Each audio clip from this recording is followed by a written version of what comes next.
In a culture that takes pride in its optimism and zeal, there is a strange irony. Discontent is pervasive. The majority of individuals appear to be taking medicine for depression, anxiety, or other conditions everywhere you turn. Some turn to booze or drugs to drown their sorrows, while others use alternative measures to get away. A deep and disturbing unhappiness lies behind the surface of a society that is fixated on positivity. Why is this the case? Why are we stuck in so much sorrow in a world that is so focused on spreading happiness and hope? The essence of positivity itself holds the solution. What we once celebrated as a source of optimism has turned into a disease, a social ill that conceals the true status of our lives. And you'll notice an almost instant uneasiness if you dare to talk about negativity in this culture. People will make fun of you, avoid the topic, or shut you down. In actuality, though, they are fleeing from the realities they are unwilling to confront, not from you. Accepting negative takes guts. It requires honesty, but it also requires prudence because most people can't handle it. If you bring up the word negativity in a casual conversation, you'll soon become an outsider or, worse, the target of mockery. I have personal experience with this. However, as I've become older, I've realized that these things are irrelevant, that I am my own search for happiness. I've walked down countless paths. Yet, I've come to understand that the very pursuit of happiness is a trap. Chasing it often leads to even greater misery. The key lies not in chasing after a fleeting joy, but in acknowledging and even embracing negativity. But this is no easy road. It's a journey for those brave enough to confront life as it truly is, rather than the glossy, happy narrative society pushes upon us. You see, most people are not honest about their lives. They are emotionally tethered to the comforting lies they've been taught to believe, the stories they tell themselves to survive. Breaking free from these illusions is no small feat. It requires rejecting the herd, which goes against our very nature as social beings. To see the world differently from the majority is isolating, and it demands a level of courage that most are unwilling to muster. And yet, we must discuss the force of positivity, because it is this very force that is driving so many people toward mental illness. Positivity is everywhere. Spiritual leaders, self-help gurus, psychologists, even psychiatrists all advocate for it. Anyone selling a product or service is likely doing so with an upbeat, life-affirming message. However, a change is starting to occur in the field of psychology. Depressive realism and negative psychoanalysis are two growing movements that recognize the damage done by the constant optimism bias that has permeated our thinking. The father of psychoanalysis, Freud, thought that happiness was a state of delusion, something that could never be achieved. His perspective contrasts sharply with the ceaseless stream of optimism of today. So why are we so addicted to positivity? The answer lies deep within our survival instincts, what ancient thinkers referred to as the canis.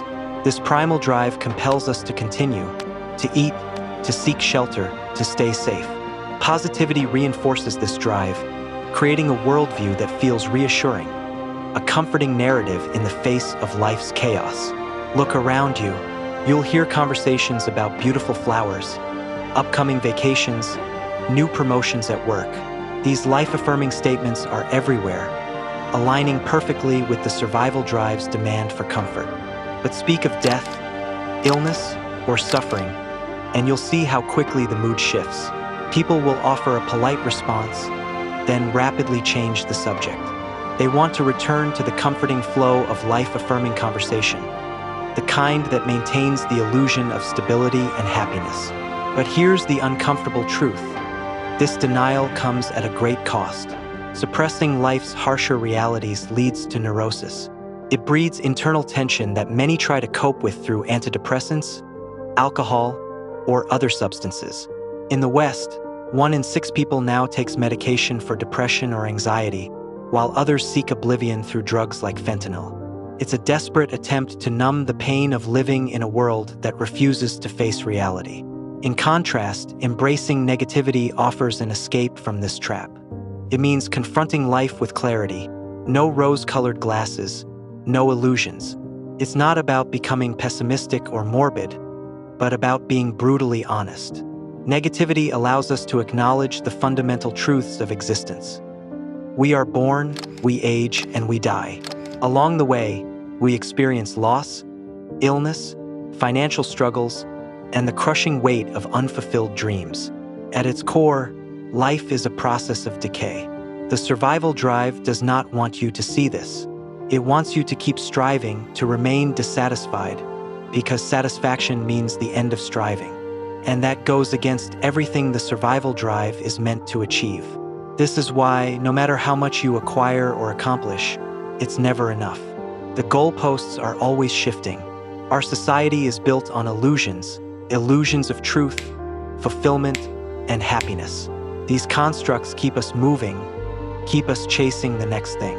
But stepping away from these illusions requires the willingness to confront the uncomfortable realities they veil. Now, let me pose something for you. Can we ever truly know the truth? The very concept of truth is elusive, shaped by perception and constrained by human limitations. Chasing truth, in many ways, is like chasing shadows, always just out of reach. And then there's morality. Religion and spiritual leaders often proclaim they hold the key to morality, that they understand it in ways we never could. It's a convenient tool for asserting superiority, creating an us versus them dynamic, with the us always perched on the higher ground. What about purpose or meaning in life? Many argue that life holds intrinsic meaning or that beauty exists in some objective sense. But here's the painful reality. There is no such thing as beauty. What we call beautiful is simply life-affirming to us, and what we deem ugly is life-negating. These labels are constructs born from the survival drive. Strip them away, and they vanish like mist. The survival drive, that relentless force, is the root of so much of our suffering. It's territorial by nature, manifesting in countless ways. Literal territorial conflicts, like the war in Ukraine, ideological battles, where beliefs clash, and even possessiveness in personal relationships. All of these are fueled by the survival drive's need to claim and control. Let me share a profound quote from E.M. Chiron, a thinker who deeply understood the nature of suffering and existence. His words strike at the heart of this idea. Nobility is only in the negation of existence. Think about that. Nobility doesn't come from affirming life as so many do to their detriment. It comes from negating it. There's a grim, almost transcendental elegance in this concept. It's not about despair. It's about standing apart from the ceaseless affirmations that bind us to suffering. Chiron describes nobility as a smile that surveys annihilated landscapes. Staggering, isn't it? There's a profound liberation in this kind of negativity. If you're ready to dive deeper into this mindset, Chiron is a guide you must follow. The beauty of negativity lies in its raw honesty. By stepping away from the illusions of positivity, we stop fighting against reality. We accept life as it is, unfiltered, unadorned. And in doing so, we release ourselves from much of the pain that comes from resisting it. This path is not easy. Years of societal conditioning don't vanish overnight. But as you begin to dismantle the lies, the stories you've been told, and the ones you've told yourself, you start to see life more clearly. Take, for example, the daily rituals of positivity, gratitude lists, affirmations, and self-help routines. They sound harmless, even helpful, but they're still just stories, attempts to overwrite the chaos of life with a neat little narrative. And when life inevitably doesn't meet the expectations these narratives set, unhappiness follows. Negativity, in contrast, creates no such conflict. By aligning our understanding with the true nature of life, we free ourselves from the dissonance. Both life and death have a time frame.